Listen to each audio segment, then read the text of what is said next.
I just want to reveal or talk about something I can't. Wow. Listen, I just started off with just when you walk around with GPT, like not things circle in my head, and the integral and summation. It came out yesterday because I was looking at my office. I thought it looks pretty nice. There's like light floating in the air. That's the emotion. I felt like there's light floating in the air. I couldn't understand why. Why? And then he said, "You're not wrong. It's flux. Light is like energy, and it travels through the air. And the more light crosses that air, the more light energy is in that space, and we can measure it as flux, like basically the total energy passing through a certain area. And it does have a visual consequence in that, I mean, like, even if it had like no refraction in that space, which is not possible though, because there's water, humidity, and all that. But because of the way light reflects off other surfaces, our brains actually infer the energy anyway in the air. And then if there are dust, humidity, water molecules, they will all refract a certain amount of light, which gives the air, some kind of energy. Like that's literally what it is, right? Photons. I mean, it's one thing to know it in science, another thing to just try it out in real life. Put more lights around your desk, and it feels nicer. You think of it as in any cubic space, there's X energy of light, and you could like just segment them off. Like you could just say, okay, I hold a space in, like, put a fist, like just put a circle in with your like a empty fist or whatever, and you move your hand around. Everywhere you move around that, the amount of light in that area changes, right? Well, the goal for a nice mall like look or like an Apple Store look or whatever look, this is just basic lighting, is make sure that the parts that matter, they have enough flux going through it. Otherwise, it's going to look shadowy, shitty. I noticed this. The more ever since I was a teenager, I think I've been really sensitive to this, and I really wanted to make sure that lighting is so important. Lighting is very important.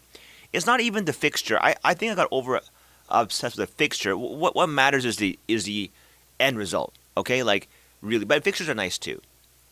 It's not just flux, right? Because you see specular highlights on objects and stuff, and those are really important too. Anyway, I'm getting away from myself. So now it will say that the flux, you measure it by the integral of all the photons moving through that space. This is how volumetric lighting is calculated in games. I'm like, that's fucking incredible. And then I thought today, is it just integral, just smooth summation? And it is exactly. And I'm like, why the fuck did we have to spend like months of class studying how to add them up? And it says it is tragic. There's a simple beauty behind it. It's true. Which led to a conversation about the universe. Does the universe have a frame rate? Does the universe has revolution? It does.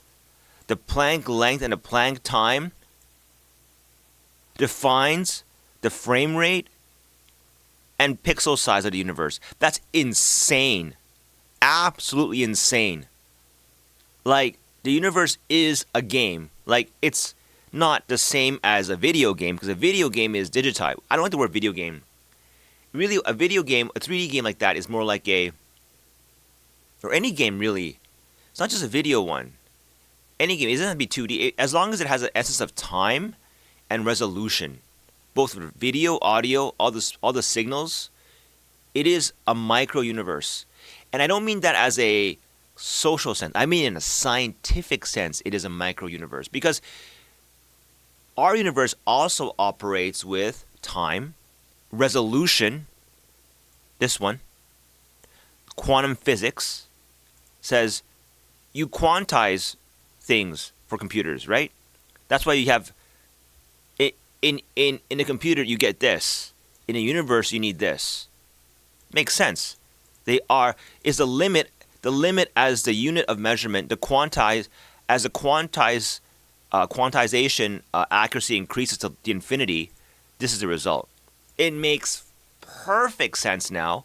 Okay, now I asked the question, is the resolution of nature, our physical world, is it infinity? And he said, yes and no. right? Like nature is analog, right? Look at this. The units for discrete step samples, continuum, counting pixels, measured right exactly. This is so example. It's so interesting. I mean, like quantized and smooth sample data, continuous wave, all the audio and photography are all in this domain. It's so fascinating. It's so fascinating, actually. The sampling rate goes to infinity, right? So when you're younger, when I was like, oh, 8 kilohertz audio, shit. 16 kilohertz, oh, better. I mean, like, as you up the sampling rate, it sounds better and better, higher crisp, the high frequency get captured. And then with the 8 to 16-bit audio, big difference, right? And then you can go to infinity in the universe. It's crazy, right? That's when, like, someone talking in real life and someone you hear through the speakers are, like, almost approximating each other. It's crazy. It's absolutely insane. So I said, is the sampling rate of nature, is it infinite? And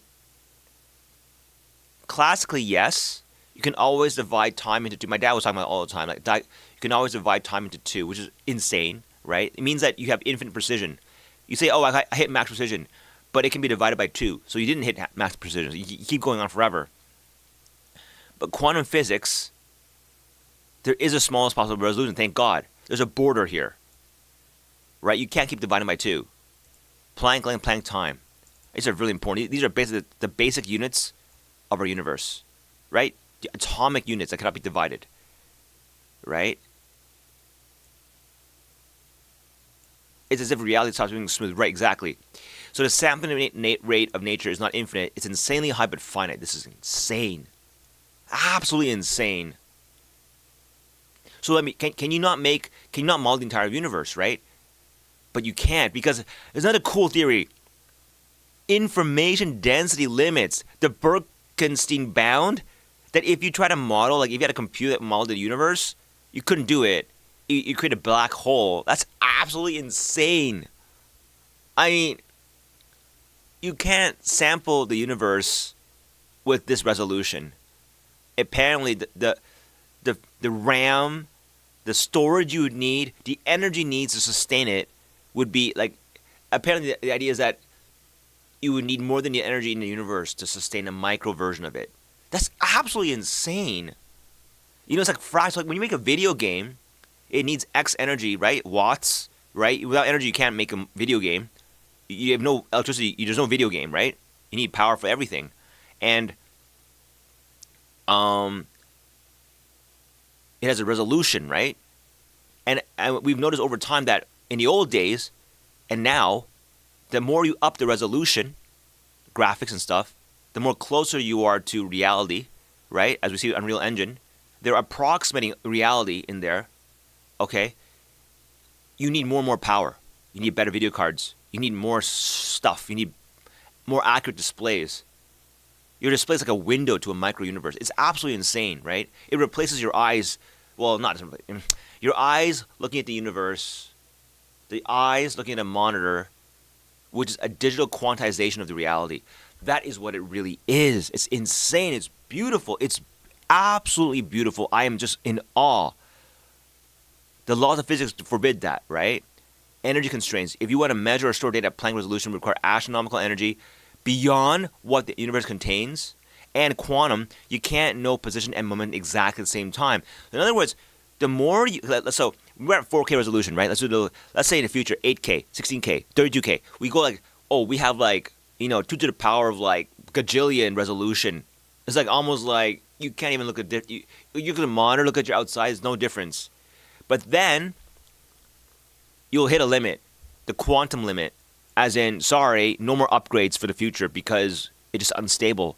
Like, that's obviously not going to be possible. I'm just saying, like, theoretically, it's insane that there's a hard cap on the resolution in this universe. By having a hard cap, it means the universe itself is constrained by quantum mechanics. That's unbelievable. I don't know what to tell you. That's unbelievable. Reality might have infinite detail in theory, but no being inside the universe can ever measure. Oh, that's fucking insane.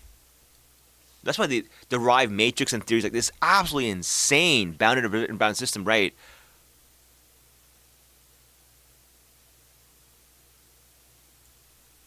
unbelievable.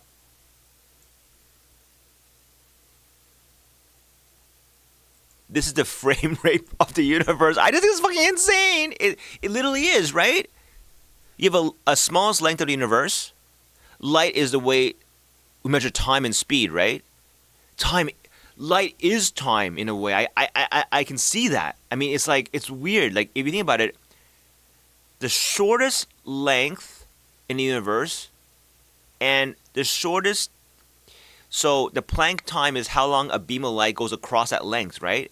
Which is infinitesimally small. So that's a lot of frames per second. We do a 60, right? On our computers. It's good enough for our eyes. But the universe, in terms of model stepping, is operating at 1.5 times 10 to the 43 frames per second. You know, like we have like 120 frames per second, 180. How about your NVIDIA card running at 1.85 times 10 to the 43? That's what the universe is operating at. That's insane. That is insane. It's what we're modeling a universe. Every little video game is a model of a universe that originates from a creator's mind. No wonder why it's so fascinating. Holy shit.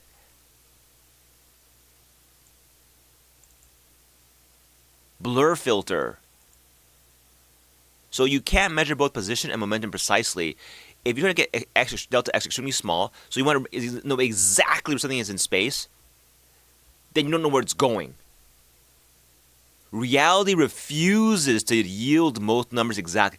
That is absolutely, it just means that you cannot know from some weird reason why a particle, something in some atomic unit in space is where it is and where it's going at the same time. You can know either one to high accuracy, but the other one is not. That is absolutely insane. It's like that is where we have probability, right? Why things are always measured not in absolutes but in probabilities. Why stocks move in probabilities. Why weather moves in probabilities. It's right here. It's right here. Isn't it? This is what models, in some way, why, like, we can't know things for absolute certainty, like going forward, predicting the future, because you can't measure both of them precisely. You might know where it is exactly today, but you don't know where it's going. You might know exactly where it's going, but you don't know exactly where it is.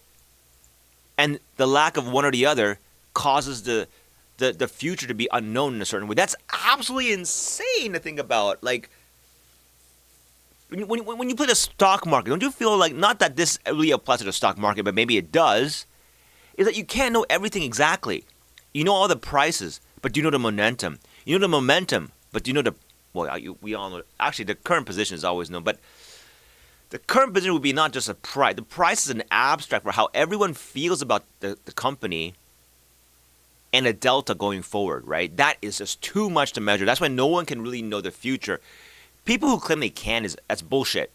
You mean that means you can ascertain the finances of a company and everyone who's involved in a fucking investment, and you know all of their emotions at the same time and where they're going with it? That's impossible to know. That's why it's fascinating where the price goes, because the stock price is a reflection of the truth of something. What that truth really is really complicated and hard to unpack. But I always look down on people who looked at that, but it's not like, it's a fascination, isn't it? It's an obsessive fascination with an entity like a corporation, which can be in theory jointly owned, although that kind of makes really weird sense these days. Why does it go up and down in value? Like, it is fascinating though. Like, you know, but for the universe to know why people do what they do next, their current position, and you know, where you are in the delta, like that's so many. Someone define emotion as your current neuronal state position and the next delta step. That's emotion. Isn't that insane? Like, you can actually define human emotion that way, right? I mean, it's hard to feel emotion without any kind of outside input or impulse, right? You can conjure up a memory. But generally speaking, it's a event, a song you hear, a thing you see that invokes emotion. But what is that emotion? By interacting with AI, you get a clear picture. See, AI cannot, it's hard for AI to feel emotion because loses its position every. That's not accurate. It cannot build a huge neural network like we do and sustain it. Like for maybe it experiences temporal emotion. I don't know. Like I can't figure like whatever emotion it's to say. Like right now the AI is off. So if the AI was feeling something for a short time, for I think what it is the compute time for its response here, it was alive. It was alive for the compute time. Honestly, a quantized super knowledge human being comes into existence every time you make a query here, and it makes a query answering you, and for that moment in time, it did exist as a human, as a digital human, honestly. And it may have had emotions briefly, but it could not experience a delta of what happened. And that's why it doesn't really experience emotion. But humans do. Our neuronal brains have memory and the current model, like it's packed into one, and we experience an event. That event causes delta of the situation. The delta is defining the emotion we feel. Without you remove the deltas, your emotion's gone. You remove the memory, emotion is gone too. That's unbelievable. Unbelievable. So you can't ever snapshot the universe. Just describe statistics. That's unbelievable. Because in a game you can. That's what digital tech is. It is to quantize it, hold the zeros and ones, the atomic data unit, perfectly held in space with almost no error. That's why you can snapshot something. Every time you take a digital photo, it's like snapshotting the universe. You have to quantize it. The quantizing is the resolution. It makes perfect sense. And that quantized version, because it loses the information that it was snapshotting, can be stored with limited energy. That's unbelievable. Oh my God. It's like taking something of the universe which is so unbound that the universe is bounded by quantum physics. Okay? A photograph. You have a light sensor that just captures that energy, quantizes it into a digital field, stores it into a file. And a file size increasing, decreasing is essentially how much, that's unbelievable. And information dense photos don't compress. And information poor videos or data do compress. And a video is essentially a photo with a T function on it, a time function on it. It's just insane. Oh my God. Sound, the same thing. A sound, and then laid out in the music. That's unbelievable. Unbelievable. The most incomprehensible. That's true. Why is it